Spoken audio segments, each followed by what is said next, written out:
Savannah Faye Alexis to know the struggle of her life. Hello Savannah, welcome to Storyline Studio. Please take a seat.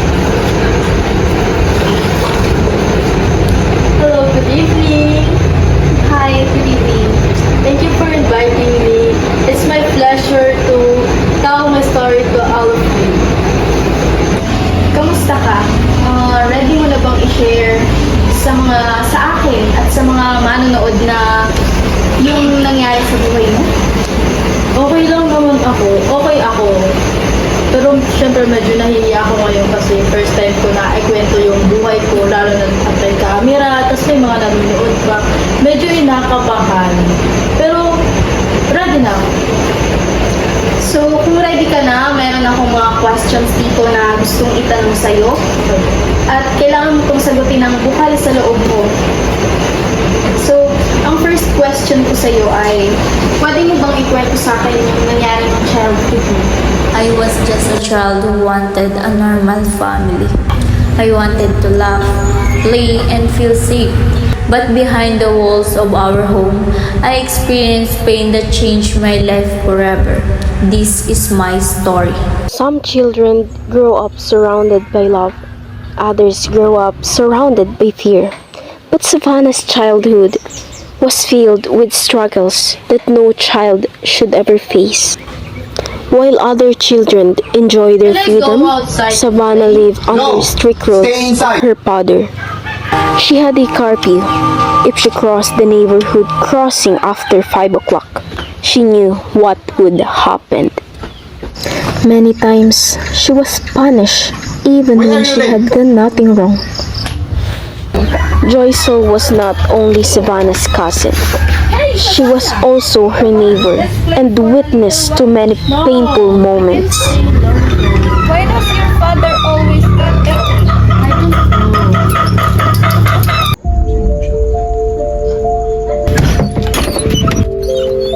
Please stop! Be quiet! Stop! For one terrifying moment, Savannah thought she might lose her life.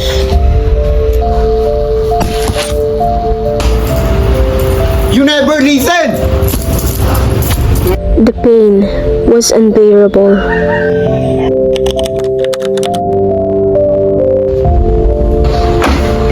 You failed your exam? Sorry, tayo. Failed again. Then study until you pass.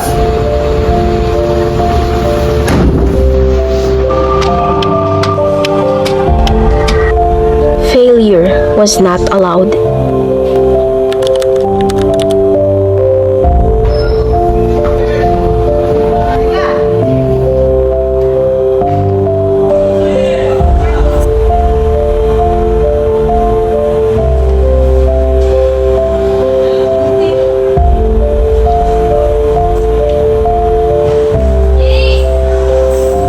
She passed the exam, but the price was exhaustion.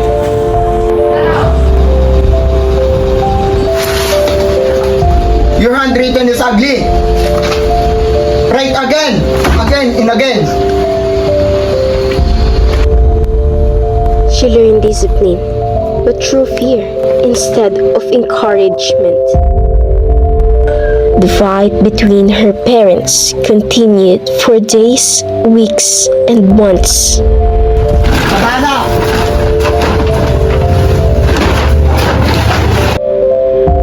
One day, her father placed her inside a sack.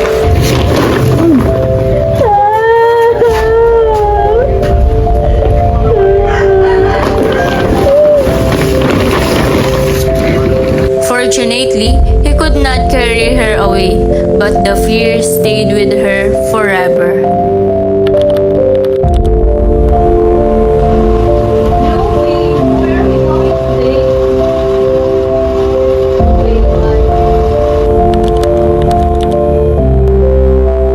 When Savannah was in grade 5, her mother left her home. Before her mother left, Savannah already knew there was another man, but she kept the secret.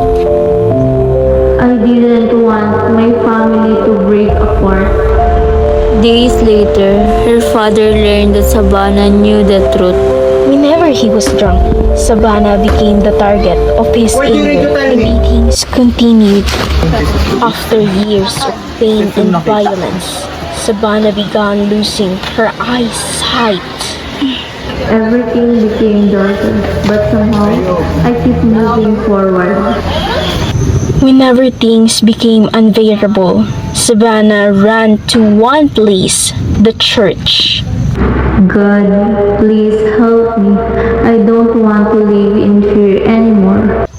Inside the church, she found something she had been missing for years: the hope.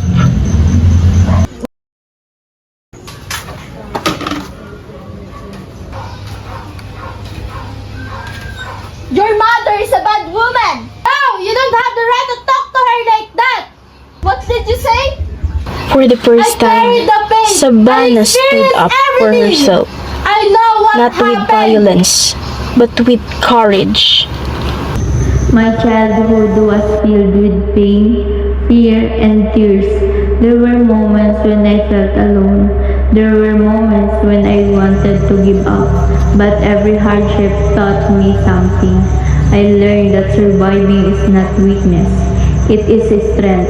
I learned that my past does not define my future.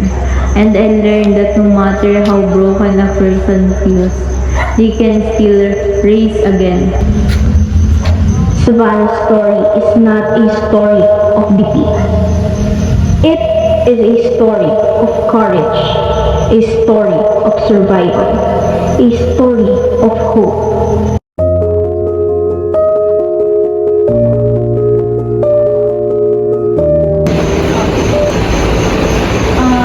Hanggang ngayon ba naiisip mo pa rin yung mga nangyari noon na parang napapatanong ka, bakit kailangan umabot sa ganung point ng pananakit?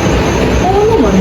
Eh kasi, iniisip ko yan hanggang ngayon. As in, naisip ko na bakit kailangan ko maranasan yung bata pa ako.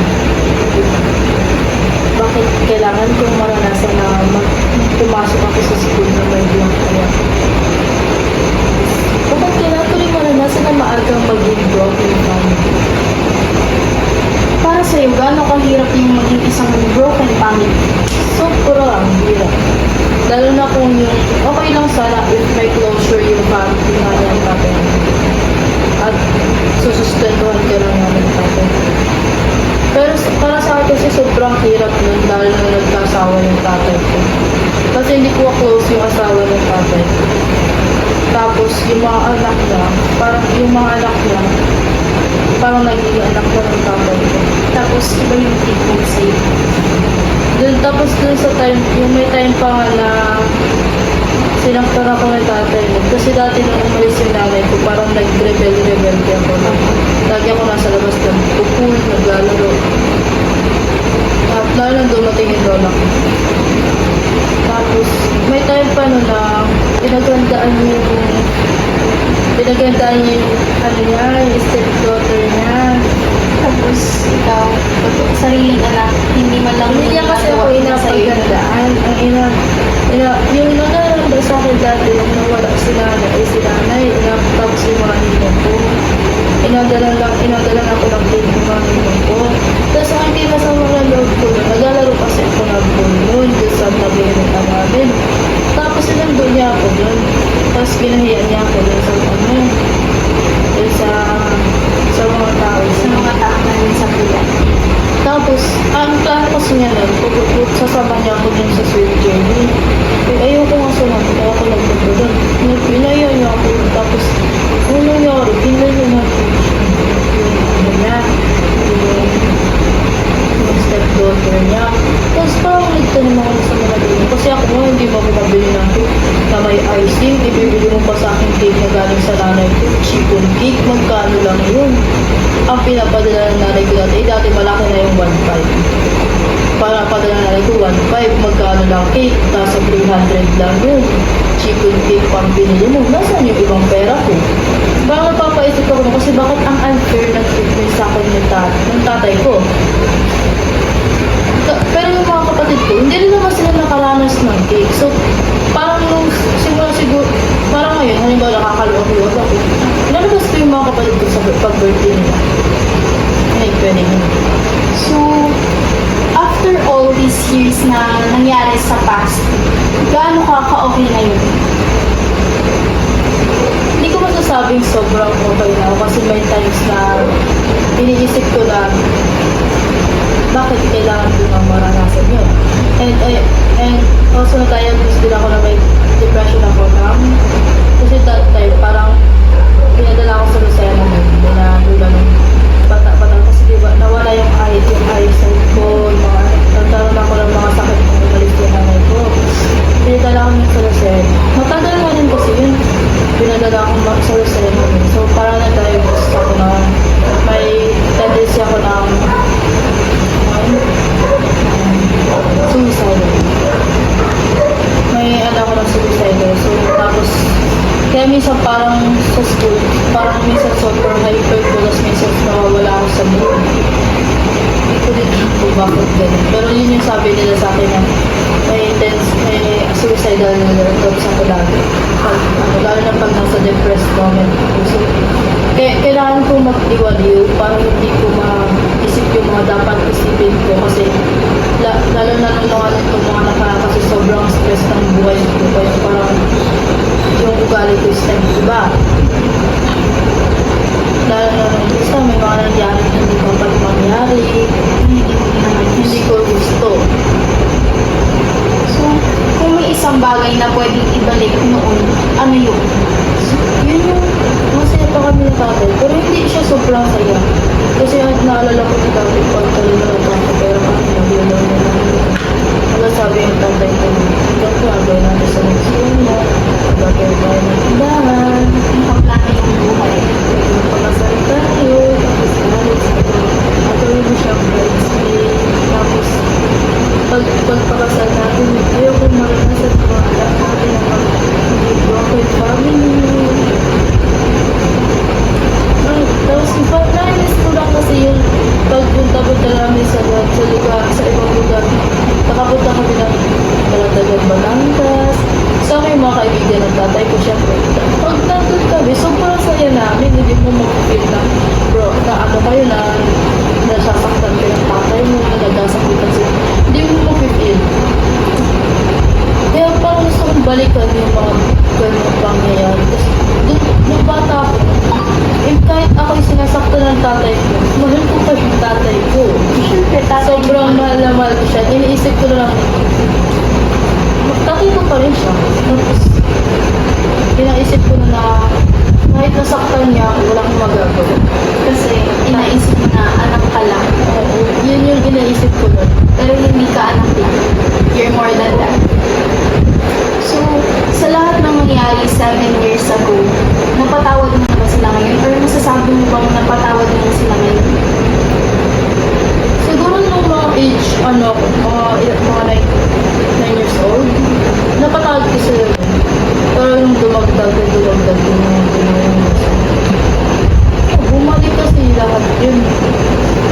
Sobrang lala ng, parang, kumbaga, yung mas malala yung childhood ko, mas lumala nung lumaki ako. Kasi doon ako nagkaroon ng na lumaban, sumagot.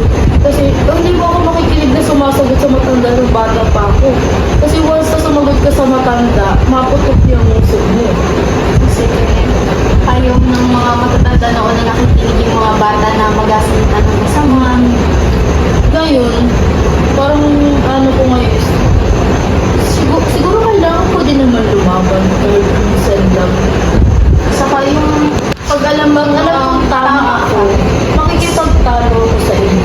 Makikipag-ano ako sa'yo. Pero pag alam kong mali ako, at ipo-point out ko pa yung mali mo, sasabihin ko, mali ka, huwag ka nang umimik, mali ka pa din. Si tatay, nag-aaway kami ng tatay, ganun ako sa kanya. Kasi parang ito na lang sa lahat, forget padre, di pamilya, siya nang lagi ang tama.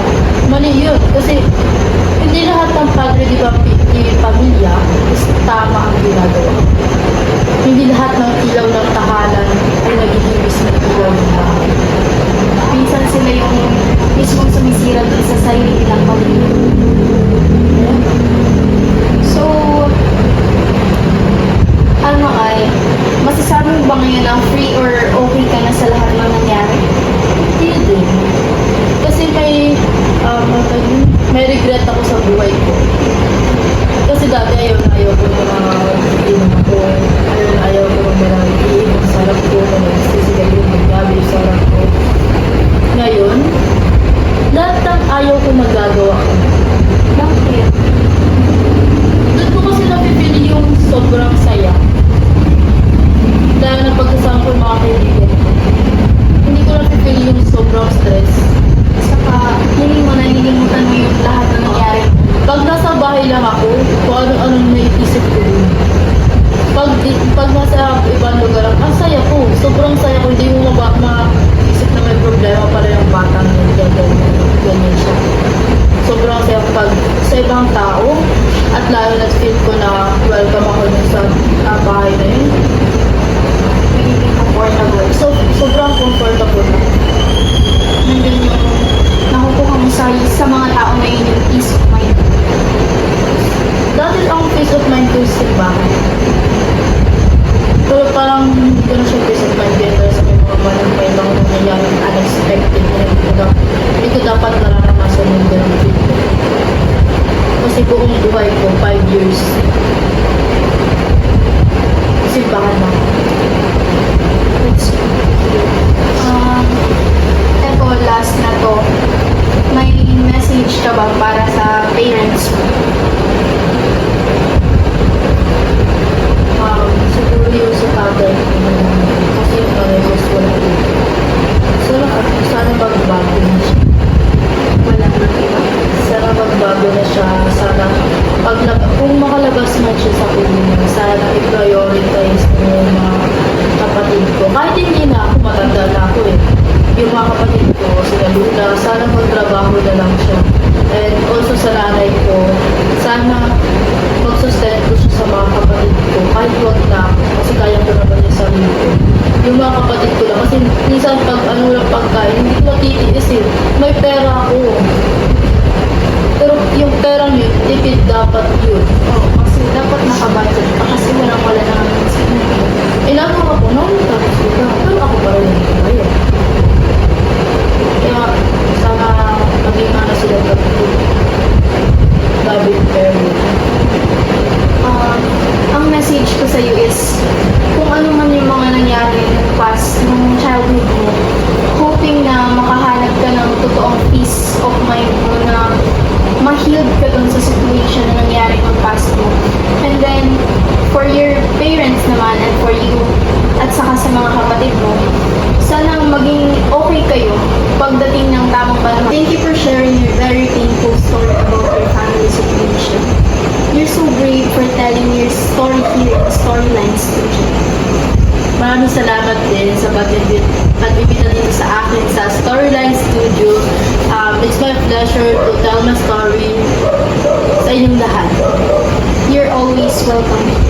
Until I see you again. Violence can leave deep wounds, but it should never determine who we become. No matter how painful the past is, we can choose to be stronger, stand up for ourselves, seek help, and build a better future. True strength is not hurting others. It is overcoming pain without losing hope. One is the loneliest number that you'll ever do. Two can be as bad as one. It's the loneliest number since the number one. One is the loneliest number that you'll ever do.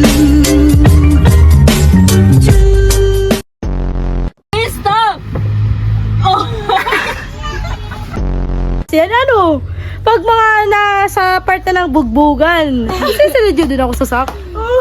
Wow!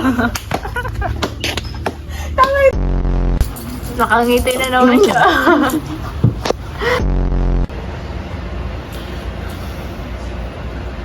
Ulit.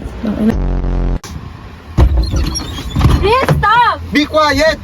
Stop! Don't hurt my mama! Tabog. Parang timangay. Kagaya nung bagsak kanina. Di na. Yan na. Pag ito nasira,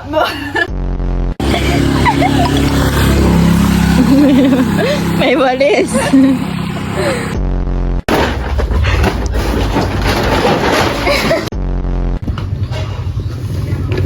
One, two, three, action.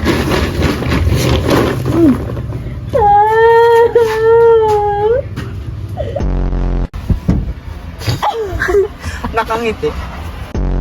that I carried the pain. I experienced everything. I know what happened. Okay na po.